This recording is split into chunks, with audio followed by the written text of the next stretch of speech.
নমস্কার। Arogyam health care Purulia থেকে আমি doctor Pankaj Singhania, MDDM endocrinology.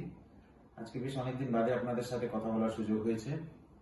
আমরা নানান কাজে ব্যস্ত ছিলাম এবং আপনারা জানেন যে আমাদের ডাক্তারদের একটা আন্দোলন চলছে রাজ্যব্যাপী। আজ আমরা এন্ডোক্রিনোলজির একটা গুরুত্বপূর্ণ বিষয়ের উপর কথা বলবো, যেটা হলো মাথার চুল। চুল পড়া, এটার সাথে কি এন্ডোক্রিনোলজির কোনো সম্পর্ক আছে? আমাদের কাছে প্রায় অনেক পেশেন্ট আসেন, পুরুষ মহিলা, বিশেষ করে মহিলারা, তার চুল পড়ে যাচ্ছে, মাথায় টাক পড়ে গেছে, দেখুন কত কম চুল কমে গেছে আমার, ইত্যাদি এই ধরনের সমস্যা প্রায় মহিলারা করতে থাকেন। বিশেষ করে মাঝবয়সী মহিলারা, তারা এই সমস্যা নিয়ে ভোগেন। এটার সাথে এন্ডোক্রিনোলজি বা হরমোনের সম্পর্ক নিঃসন্দেহে আছে। থাইরয়েড একটা গুরুত্বপূর্ণ হরমোন, যেটা কিন্তু চুলের মাপ, চুলের সতেজতা এবং চুলের ঘনত্ব বজায় রাখতে একটা দায়িত্ব নেয়। তাই একটা মহিলা তার যদি থাইরয়েডের কোনো সমস্যা হয়, হাইপার থাইরয়েডিজম হোক, হাইপোথাইরয়েডিজম মানে থাইরয়েড হরমোন বেড়ে যাওয়া বা থাইরয়েড হরমোন কমে যাওয়া, তার সাথে কিন্তু চুল পড়ার একটা সম্পর্ক থাকতে পারে।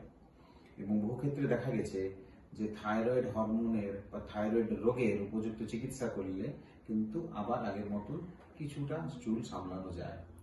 তার মানে এটা নয় যে থাইরয়েড হরমোন দেওয়ার চিকিৎসা করার পর সম্পূর্ণ চুল গজিয়ে যাবে আগের মতন, সেটা নাও হতে পারে। আর আরেকটা জিনিস কিন্তু এর মধ্যে জানতে হবে যে চুল পড়ার একটা নর্মাল প্রসেস হয়।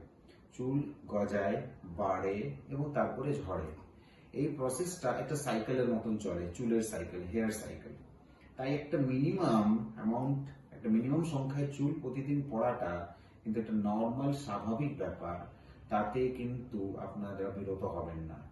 তার থেকে এক্সেস যদি হয়, আপনার যদি মনে হয় যে বয়সের আগেই এটা কিন্তু কমে যাচ্ছে, তাহলে কিন্তু সমস্যা হচ্ছে।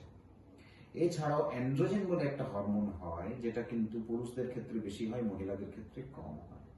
এই অ্যান্ড্রোজেনের মাত্রার জন্য পুরুষদের কিন্তু আপনারা দেখেছেন বয়সের সাথে সাথে টাক পড়ে, সামনে থেকে চুলগুলো পিছিয়ে যায় এবং টাক পড়ে যায়, পেছনের চুলগুলো রয়ে যায়।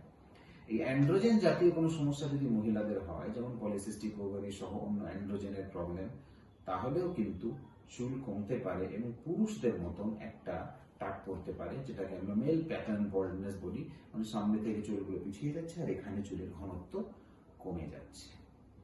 এর বাদেও যে কোনো এন্ডোক্রিন রোগী, সেটা ডায়াবেটিস হোক, কুশিং সিনড্রোম হোক, অ্যাড্রিনাল গ্ল্যান্ডের কোনো টিউমারের জন্য হোক বা অন্য কোনো হরমোনেও কিন্তু মাথার চুল পড়তে পারে, কারণ শরীরের মধ্যে একটা পার্শ্ব প্রতিক্রিয়া এই এক্সেস হরমোনের হয়ে থাকে।